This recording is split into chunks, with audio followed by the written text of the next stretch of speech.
नमस्कार सर, मेरा नाम राजू है। फाइनेंशियल एजुकेशन के सीरीज में आपका स्वागत है। आज हम बात करेंगे large cap, mid cap, small cap के बारे में। इन्वेस्टर के बीच काफी सारा कंफ्यूजन है कि लार्ज कैप, मिड कैप क्या होता है। कैप मतलब होता है कैपिटल, पैसा, किस कंपनी के पास कितना पैसा है। तो अगर भारत देश में मान लेते हैं कि 10,000 कंपनी है, उस 10,000 कंपनी को आप एक्सेल सीट पे रख दीजिए, तो टॉप का 100 जो कंपनी है उसको बोलेंगे लार्ज कैप। कैप मतलब कैपिटल, जिसके पास सबसे ज्यादा पैसा है उस 100 कंपनी को बोल दिए लार्ज कैप। उसके बाद 100 के बाद जो 150 कंपनी है उसको बोल देंगे मिड कैप। मिड मतलब मिडिल, जिसका पैसा बीच बीच में है, मिडिल कैप। तो ये हो गया बीच का 150 कंपनी, मिड कैप कंपनी।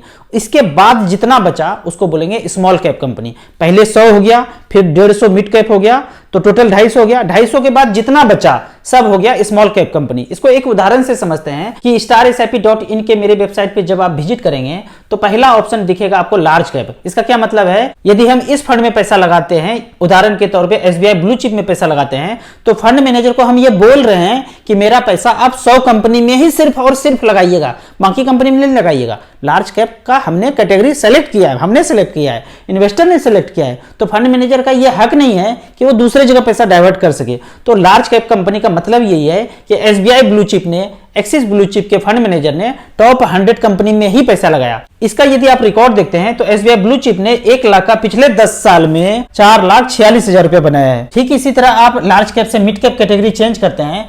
अब मिड कैप कैटेगरी का मतलब क्या है कि यहाँ पे जितने भी फंड हैं, अब फंड मैनेजर बाद के 150 कंपनी में ही पैसा इन्वेस्ट करेंगे। पहला 100 छोड़ देंगे, बाद का जो 150 कंपनी है उसी में पैसा इन्वेस्ट करेंगे। मान लीजिए कि आपने 12 लाख रुपया एक्सिस मिड कैप में डाला है, इसका मतलब है कि फंड मैनेजर सिर्फ 150 कंपनी में ही पैसा इन्वेस्ट करेंगे। इसका एक रिकॉर्ड देखते हैं कि पिछले 10 साल में एक्सिस मिड कैप ने 12 लाख का 79,33,000 रुपीज बनाया है पिछले 10 साल में।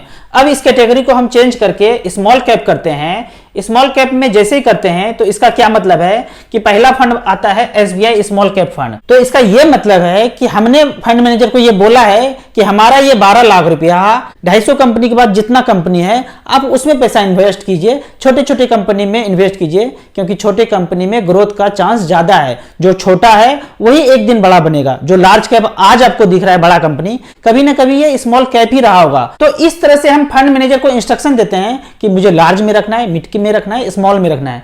तो यहां पे एक रिकॉर्ड देखते हैं कि SBI स्मॉल कैप में किसी ने 12 लाख का चेक 10 साल पहले काट के दिया था, प्लॉट और फ्लैट में इन्वेस्ट ना करके, किसी दुकान में इन्वेस्ट ना करके यहां 12 लाख का चेक काट के दिया होता तो उसके 12 लाख का वैल्यू है आज 1,09,01,782 रुपया। तो ये सोच कि प्लॉट और फ्लैट आपको बेतहासा अमीर बना देगा, ऐसा होता नहीं है। आप अपने शहर में देख लीजिए, वो व्यक्ति सबसे ज्यादा गरीब होंगे जिनके पास ज्यादा प्लॉट फ्लैट होंगे, और वो व्यक्ति सबसे ज्यादा अमीर होंगे जो अपना पैसा, मेहनत अपने बिजनेस में इन्वेस्ट किया है। मैं अपने बिहार राज्य का बात करूं तो मुझे वहां सिर्फ एक ही तबके के लोग सबसे ज्यादा इंटेलिजेंट नजर आते हैं, और वो है मारवाड़ी लोग। मारवाड़ी लोग को मैंने कभी अपने शहर में नहीं देखा कि जमीन खरीद रहे हैं, प्लॉट खरीद रहे हैं, कहीं फ्लैट खरीद रहे हैं। वो हमेशा और हमेशा बिजनेस में पैसा इन्वेस्ट करते हैं। किसी कंपनी का फ्रेंचाइजी ले रहे हैं, कहीं का डीलरशिप ले रहे हैं, कोई शोरूम खोल रहे हैं। तो हमने बचपन से मारवाड़ियों को यही करते हुए देखा है। तो इसके वजह से उस शहर का वो हमेशा अमीर व्यक्ति बने ही रहे हैं। बाकी लोग बिजनेस से पैसा कमाते हैं और प्लॉट फ्लैट खरीदते हैं, तो पता चलता है 20 साल के बाद जो अमीरी था पूरी तरह से ध्वस्त हो गया है। तो किसी को भी अपने मेहनत के पैसे को जमीन और प्लॉट फ्लैट में वेस्ट ना करके म्यूचुअल फंड में यदि आप इन्वेस्ट करते हैं, यदि आपको बिजनेस का आइडिया नहीं है तो आप अपने मेहनत के पैसे को म्यूचुअल फंड में इन्वेस्ट करके छोड़ते हैं, तो म्यूचुअल फंड एक ऐसा जरिया है जो लंबे समय में कभी आपको गरीब नहीं होने देगा। आपको म्यूचुअल फंड के बारे में और कुछ जानना है तो मेरे नंबर 9929641265 पे मुझे व्हाट्सएप कर सकते हैं। मैं एक फाइनेंशियल एडवाइजर हूं। आपको मुझसे जुड़ना है तो लिंक में जाके म्यूचुअल फंड का अकाउंट आप पहले ओपन करेंगे। एक बार अकाउंट ओपन हो जाए फिर आप मुझसे व्हाट्सएप करके पूछ सकते हैं आपको किस किस म्यूचुअल फंड में शुरुआत करना चाहिए। मात्र 1,500 से SIP आप शुरुआत कीजिए। जब आपका नॉलेज कॉन्फिडेंस बढ़ जाए फिर आप यहाँ पे ज्यादा पैसा इन्वेस्ट करने का सोच सकते हैं। वीडियो अच्छा लगे तो आप अपने व्हाट्सएप ग्रुप में जरूर शेयर करें। Thank you so much.